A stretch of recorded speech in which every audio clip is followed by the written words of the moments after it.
imam utisak da svi koji smo ovde znamo o čemu Sima piše, znamo, dakle, pročitali smo zapravo Simine romane i poeziju i sama sam se da tako kažem, rad sa Simom i u neki uvid u Simino stvaralaštvo zapravo sam stekla tek njegovom drugom knjigom Kuća na prodaju, kada sam tom prilikom govorila u Gradskoj biblioteci u Novom Sadu i nekako i od tada sam postala poštovalac i pratilac dela Sime Ćosina. Možda, da budem iskrena, malo više proze, malo manje poezije, to Sima zna.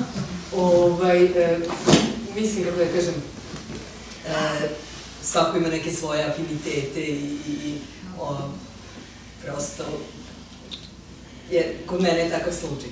Međutim, bez obzira na ovu, da tako kažem, raznolikost pisanja, pisati poeziju je jedna stvar, pisati romane nešto sasvim drugo, moram da kažem da se kod Sime Ćosina uočava izvesna srodnost između njegovih romana i između pojedinih pesama u zbirkama Klošar ljubavi i Beli greh.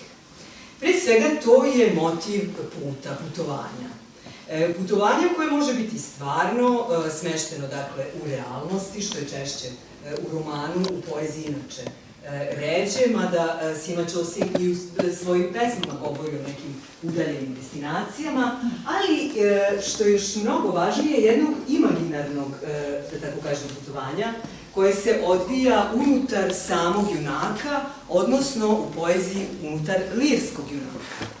Dakle, to je jedno introspektivno putovanje, putovanje čiji je cilj da zapravo spozna samoga sebe.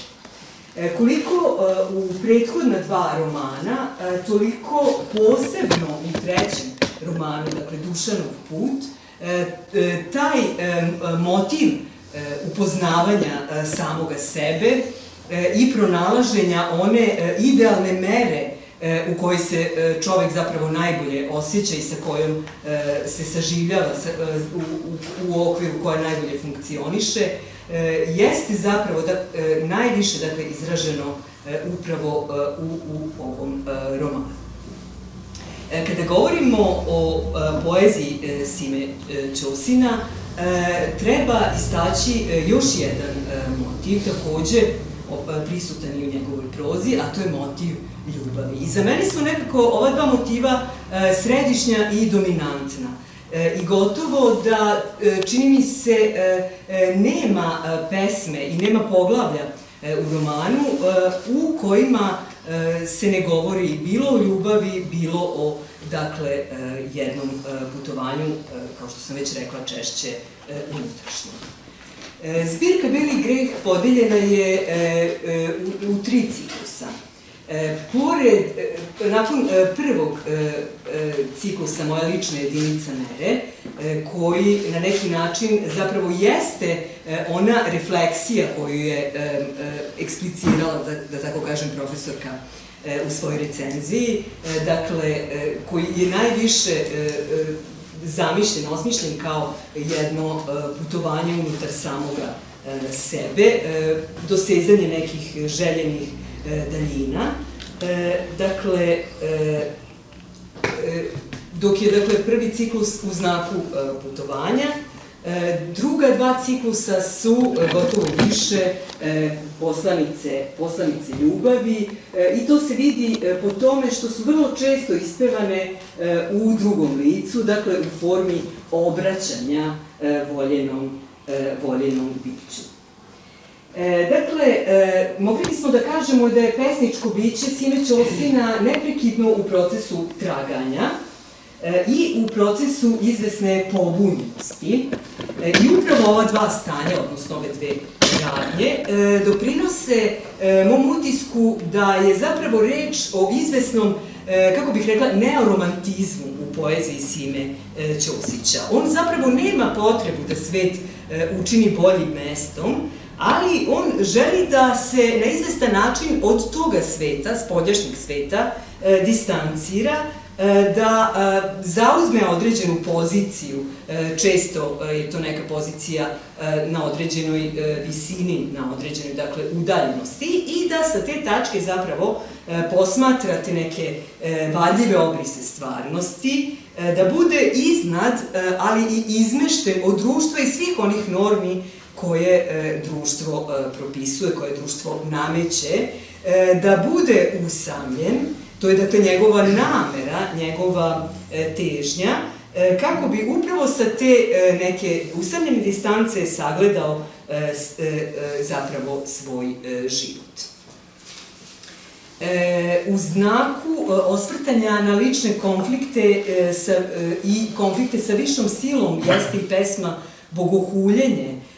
Ona je zapravo na neki način i bunt protiv ustaljenog, predvidljivog načina života. Kao što smo čuli, sa jedne strane tu je viša instanca viđena kao Bog, kao sudbina, kao izvesno predodređenje, sa druge strane tu su autoriteti sa kojima se susrećemo od ranog detinjstva, dakle od roditelja preko nadređenih nekih naših uzora, ideala koje sledimo i tako dalje.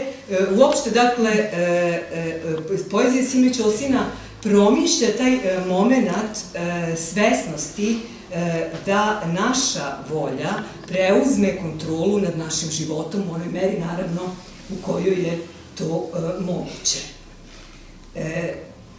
Često se pesničko biće Sime Ćosina doima kao krhko, kao zaista ranjivo, kao pesmama jednog dana, pa ponekad čak i uplašeno pred mogućnošću prolaznosti ljubavi, života i same pesme. Tako recimo u pesmi Ne bojim se, Sima Ćosin piše: I bojim se da ptice će mi učutati, a pesma im nagomilana u grlu. Ugušit će ih muk, tišine moje, a s njima umreće i pesma.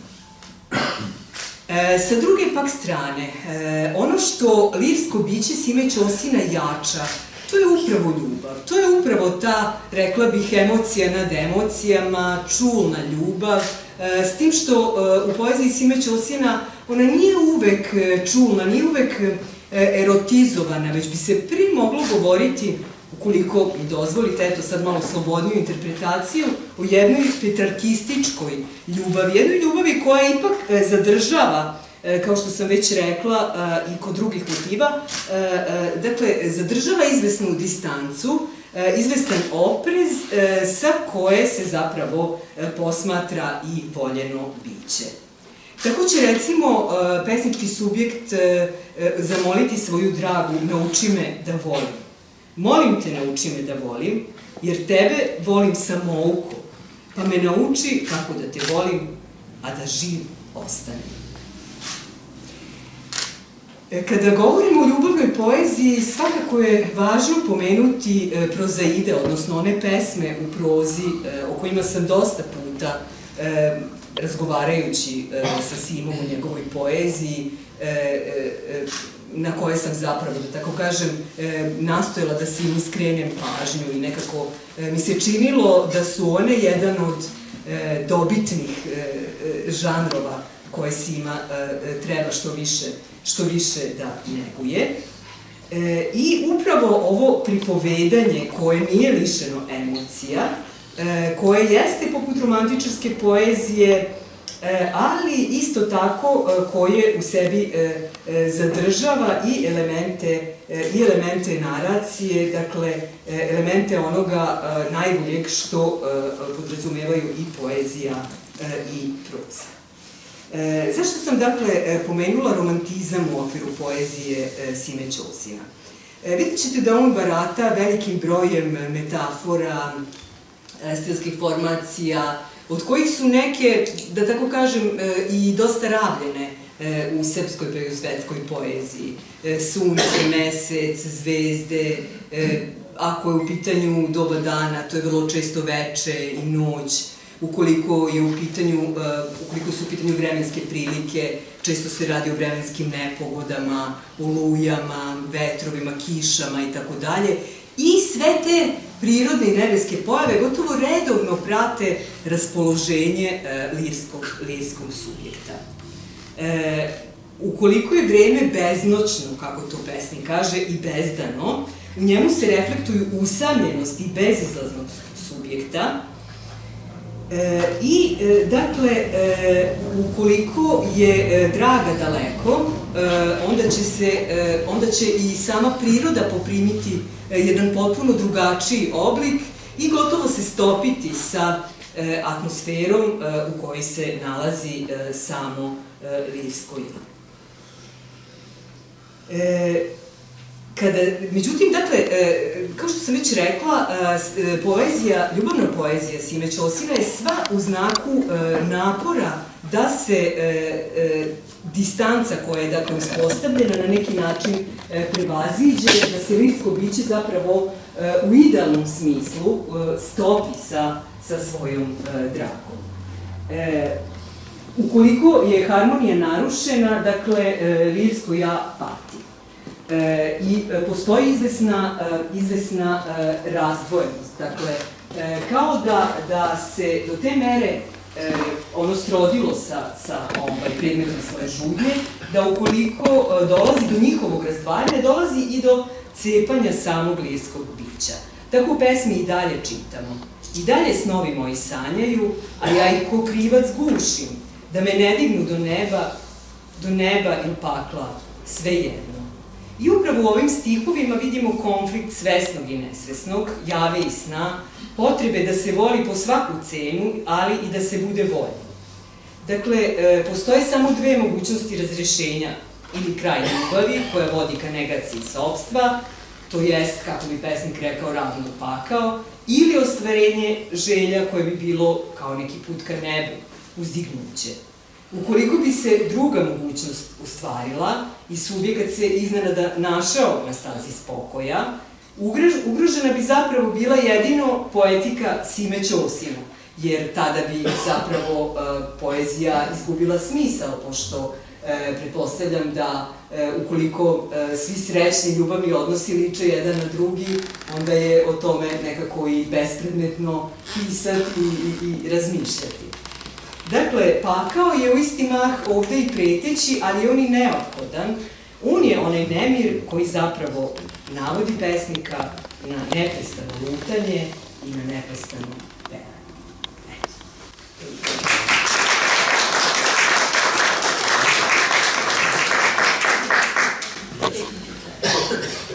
Zato što ti ćutiš,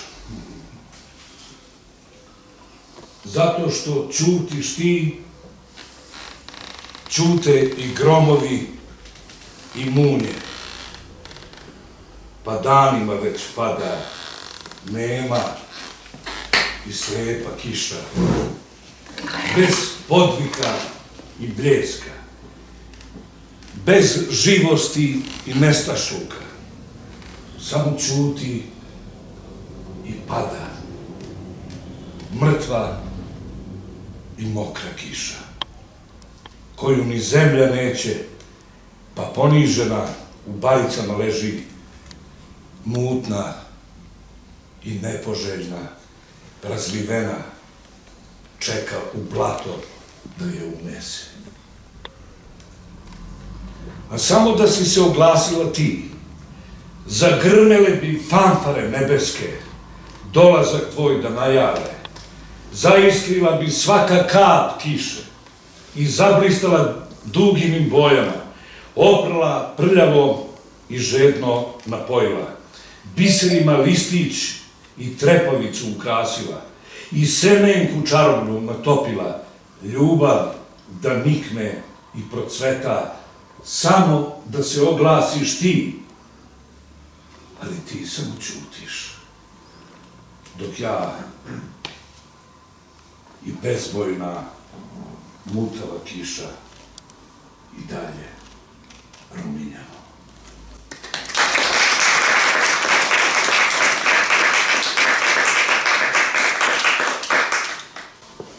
Molim te, nestani, ali brzo, dok srce mi još može da ćuti reči, one što viknuti ili šaptati bih hteo. Nestani i ne reci kuda ideš. Idi, molim te, i ponesi osmehe svoje što nižeš ih kao alke, od kojih povod za mene praviš. Idi i poreci postojanje svoje. I još te molim, jastuk moj odnesi, da te sanjati više ne mogu. A glavu svoju ću na kamen staviti onaj što snovima se ne puni. Još jedno te molim, trag svoj zatri, da ne nađe ga ni noga mi, ni oko, i podigni visoke zidove od zaborava, da srce ih moje preskočiti ne može.